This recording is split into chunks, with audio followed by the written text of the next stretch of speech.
2.5 seconds to even get close to Luca Marini, and then try and funnel him out away past the Italian, which is easier said than done with the acceleration moment of the Ducatis. Vignales probably won't have any concerns now about Miller. He's seen Miller come back to this group quite quickly. Miller just has not had the pace as he played 5 months ago. You do feel that that might be as good as lights out, and we are going Spielberg. Superb start from pole position once again by Pecco Bagnaia. Now they've just needed the sprint yesterday. Really good start well by Luca Marini. He's up the side, takes the other, leading across the rear. Big moment for the number 10. That's going to break up the field. As Bagnaia think they're clear. Vignales got away better that time, but he just got completely beaten up into the first corner. Alex Marquez came on the inside of it, and Vignales had to check up. Look how far back he is. He's behind Bastianini and his teammate. Absolutely disaster for Vignales. Top of the hill into turn number 3. Vignales down 11th place through the first sector. Close there between Marquez and Marini. Marini got a really good launch up the line. From 6th to 31st, will be in a big scare. Lit up that rear time, the exit. He's pretty fortunate on the high side there. Whatever Ducati found on the start system, it's clearly working a treat, isn't it? Because Pecco Bagnaia is clear of the KTMs. Brad Binder and Jack Miller second and third. Then it's Alex Marquez with his battle with Enrique Galvo, 6 Ducatis and Marini and Bezzecchi. Fabio Quartararo is 7th, and Jorge Martin, with that long lap penalty to come, is on 4 into 8th. Vignales trying to recover from another poor start. He has gone through his teammate Aleix Espargaro halfway around this opening lap of 28 here in Austria. Already shaping up to be Bagnaia versus Binder, just as it was 24 hours ago in the sprint.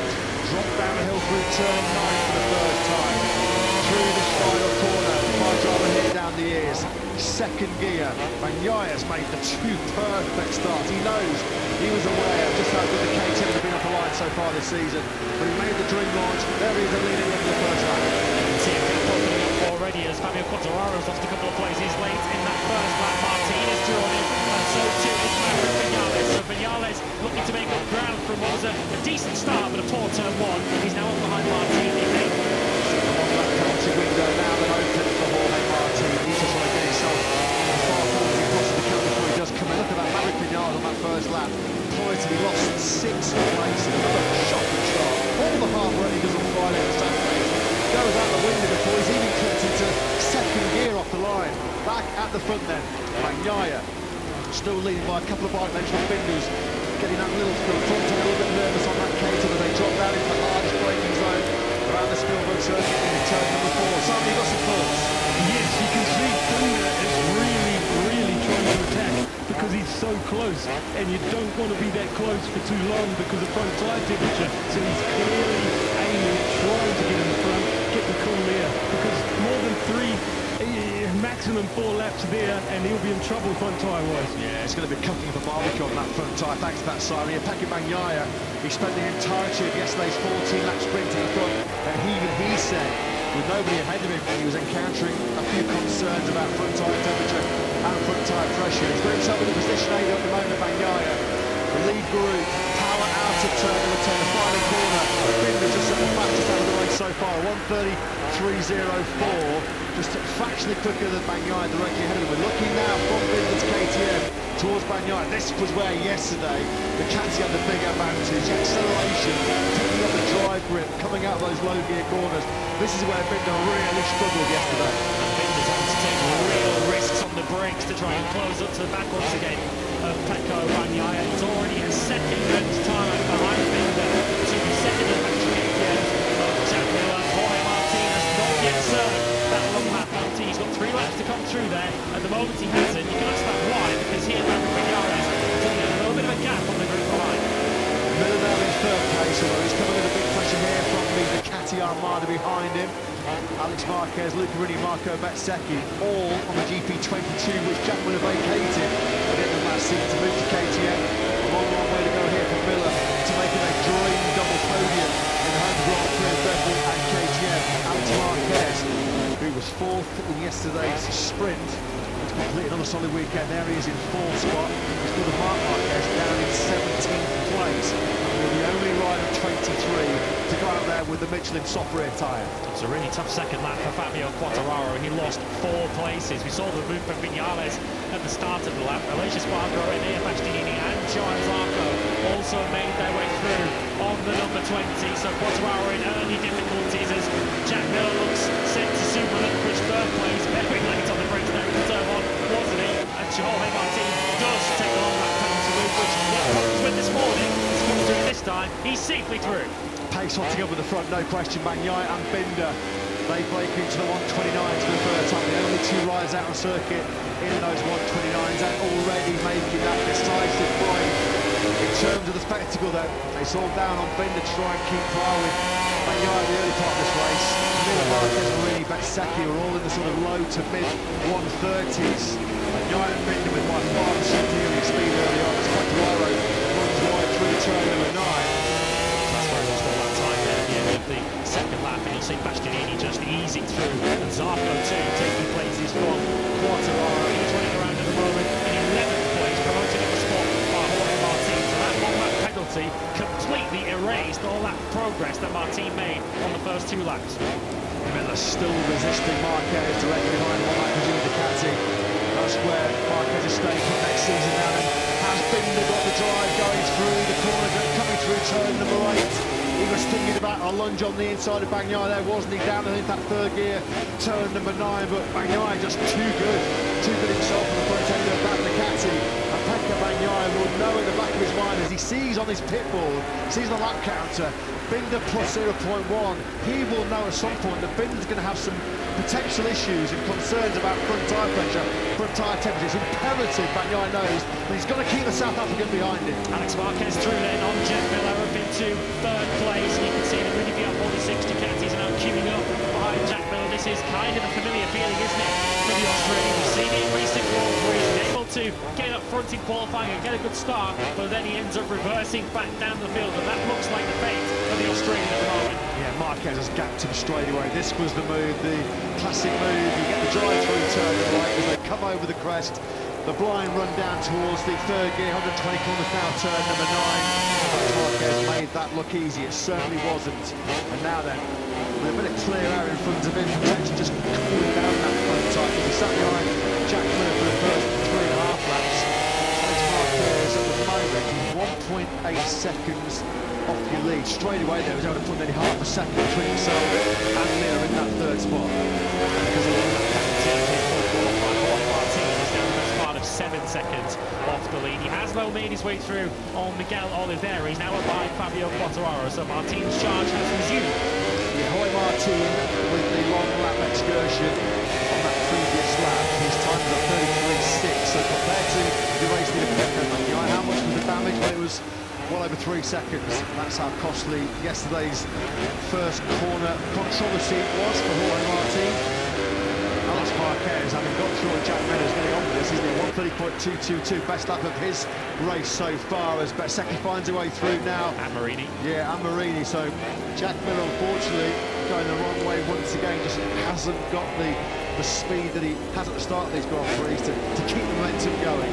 Next up behind Miller will be the 2 factory Aprilia, so back with Vinales in Aleix Espargaro. Vinales last time around did a 130.4, which is quicker than everyone ahead of him, with the exception of the leading 3.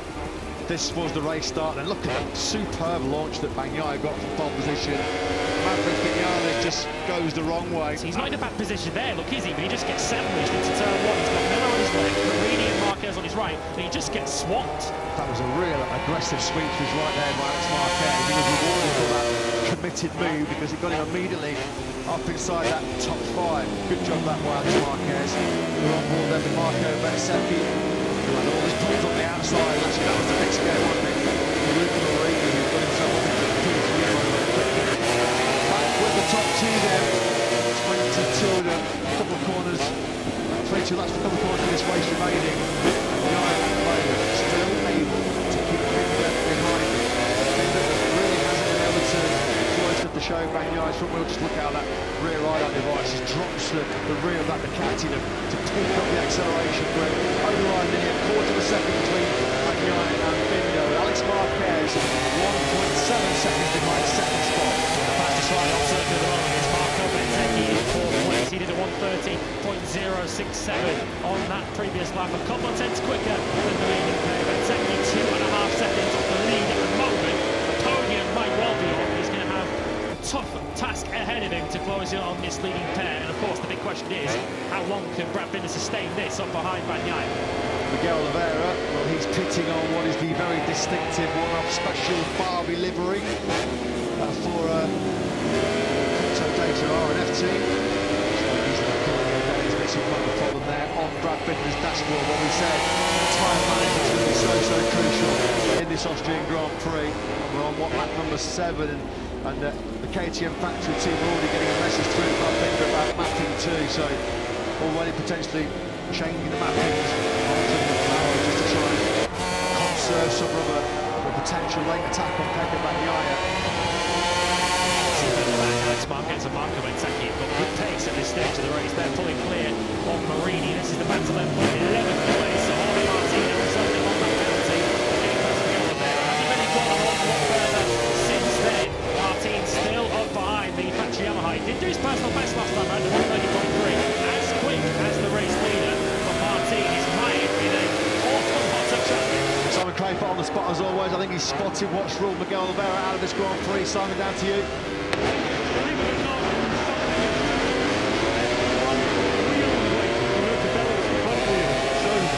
massive vibration because they've gone. I could see where they were, it's all clean, they've been blown off. Crikey, if it wasn't for Rotterdam, Miguel Oliveira wouldn't have any look at all, would he? Skittled out in that first corner collision yesterday. Third time this season he's been wiped out after Marc Marquez and Portimao, Fabio Quartararo in Jerez. And now the loss of a wheel weight on the front tyre rules him out of this Crypto Data Grand Prix. Poor Miguel Oliveira.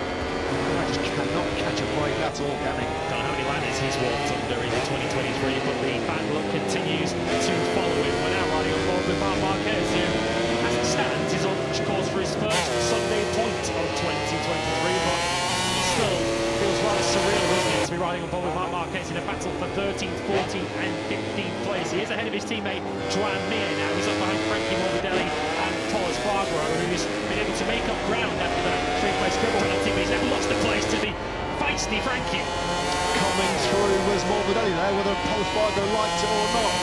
There was really not much of it, and Morbidelli then sweeps on through. Amazingly, today is 301 days since Marc Marquez last saw a checkered flag in the Sunday Grand Prix. October 23rd, 2022 at the Malaysia Grand Prix in Sepang. A helicopter shot picks up our leaders then. Pecco Bagnaia, the factory Ducati versus Brad Binder on the factory KTM. They're both just running sort of identical pace, and Binder just can't still get close enough to think about throwing it up the inside of Bagnaia. 132 on Bagnaia, 130.3 from Binder. Simon, some more thoughts? Yeah, I genuinely believe he's keeping that gap just to keep enough temperature, wind, fresh air on that front tyre. He tried in the beginning, couldn't get past. If he stayed that close, he would overheat it and either crash or streak backwards. So I've seen Juan Mir do it over the years. When he was on the Suzuki, won the championship, and I'm pretty sure that's what Brad is doing now. And so it means he could be trying to sit there and wait for the right time to attack. Yeah, thanks to that, Simon. At the moment on this 9th lap, Bagnaia has taken the lead by over half a second for the first time in this race. We've just seen there Jorge Martin pick off the fast-fading Fabio Quartararo in the top 30 office for the factory Yamaha team right now. Quartararo has just lost 11th spot then on this lap number 9, and Frankie Morbidelli's teammate only in P13, having got through on the previous lap with Paul Espargaro.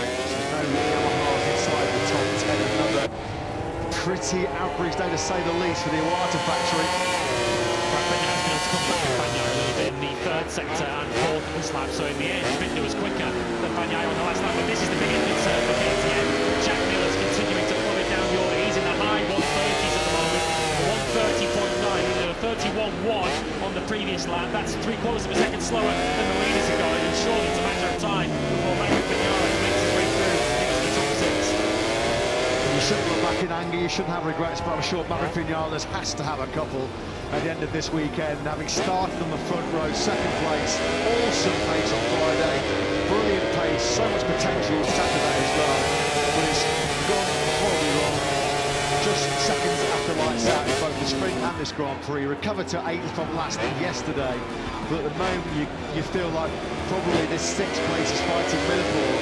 Maybe as good as it's going to get, because it's a long, long way back of Luca Marini, and he's just getting maybe a little bit frustrated here. Jack Miller's so late on the brakes, isn't he?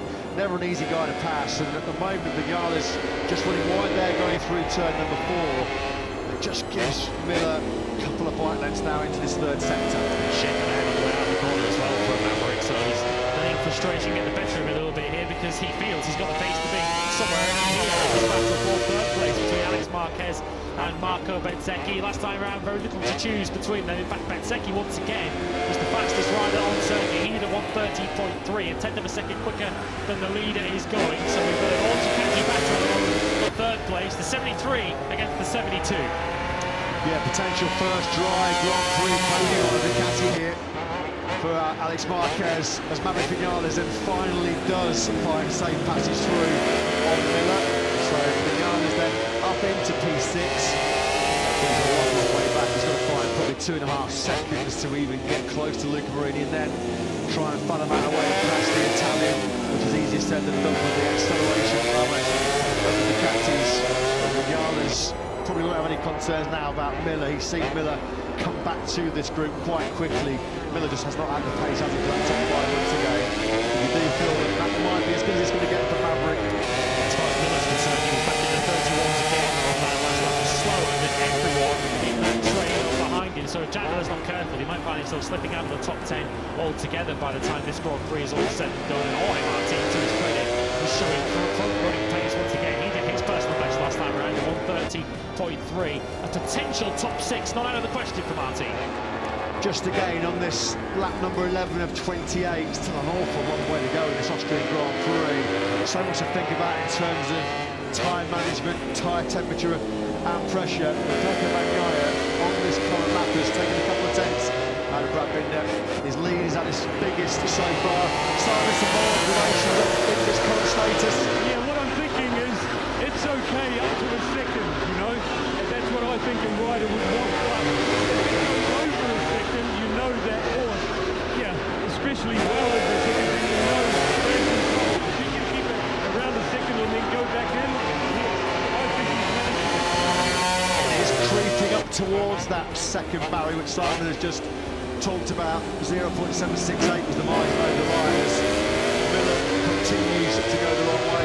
Now picked off by another factory clear. This time around it's a later Spygro who's gone through. That's put the British Grand Prix winner up into 7th spot. Feels like in the Grand Prix at the moment. Jack Miller's fighting a rear guard action at the qualifying, relatively high up the grid. He's now dropping backwards. He's in 8th place at the moment. Pecco Bagnaia, though, at the front, is just doing such a good job. He's just managing that pace, continuing to just hammer away in the low 130s as his teammate there, Bastianini, is trying to make his way through on the fading Miller. But Bagnaia is just managing this as he wants, and just doing the lap times and asking Brad Binder, can you match it? Their bikes inside the top 4. Alex Marquez is having to fight really, really hard, isn't he, for this 4th place. He would not have to work too much harder for a 4th spot than this.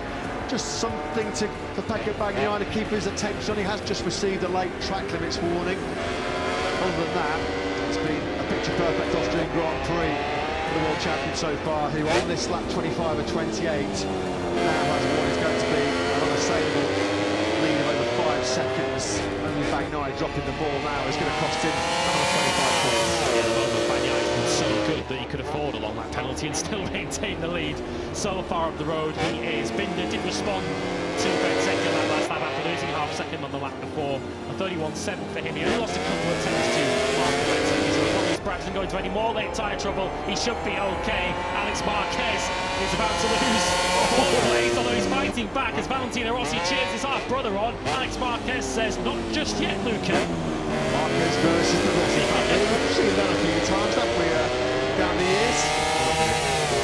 Take up old rivalries. We'll leave it to the current stars, the current generation. Marini then briefly through on the Gresini Ducati. You feel now, though, that even if he is able to find a way through, the podium's gone, because Marco Bezzecchi has streaked away in convincing fashion here. The gap between Bezzecchi and Marquez is 1.7 seconds. And Marini also now finds a way through. Just got a better engine, a better acceleration with but didn't even need to wait to have a risky move on Marquez up the hill into turn one, did he? So Bezzecchi and Marini keeping the boss very, very happy. He's loving his life in the Austrian sunshine. Is Valentino Rossi, because now his boys P3 and P4. And Alex Marquez now needs to just batten down the hatches here and just make sure he gets to the checkered flag in 5th place, because on that last lap, while he was battling with Marini, he lost over half a second to Vinales further back. Vinales running sick, he's 1.7 seconds back down the road. You can just see him there at the back of the picture. So I think that Alex Marquez just needs to make sure now that he consolidates 5th, because any more mistakes or any more shenanigans, and he could come under the pressure.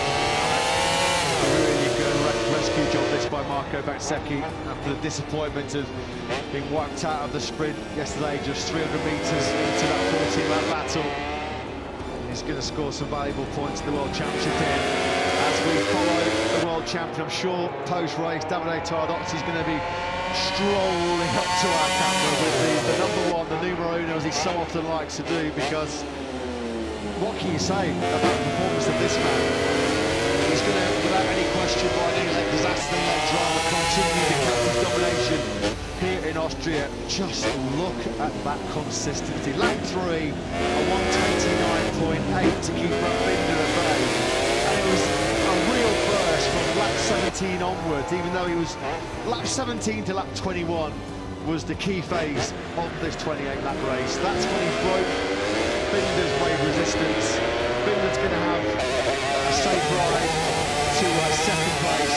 With Rocco a late long lap penalty for repeated exceeding track limits. Brad Binder's given his all. He's thrown everything at Pecco Bagnaia, both in the sprint yesterday and in the main Grand Prix today, but he's just going to come up short. Second place in both, though, the front row start and a new 2-year contract for 2025 and 2026. Is that worse for you, Ken? Let's be honest. In terms of Brad Binder, it's a reminder of how far KTM have come, but also how far they still have to go, because Pecco Bagnaia has made it very clear today, hasn't it? The benchmark that they need to reach. Paul Espargaro is now also going to make long laps, presumably for the same thing. He'd also received a chat this morning. That's likely to cost him a World Championship point to his teammate, Mr. Fernandez. So we're on board then with Brad Binder. The KTM fans are on their feet. The orange army, as they always are here in the Red Bull Ring in Austria, out in 4th.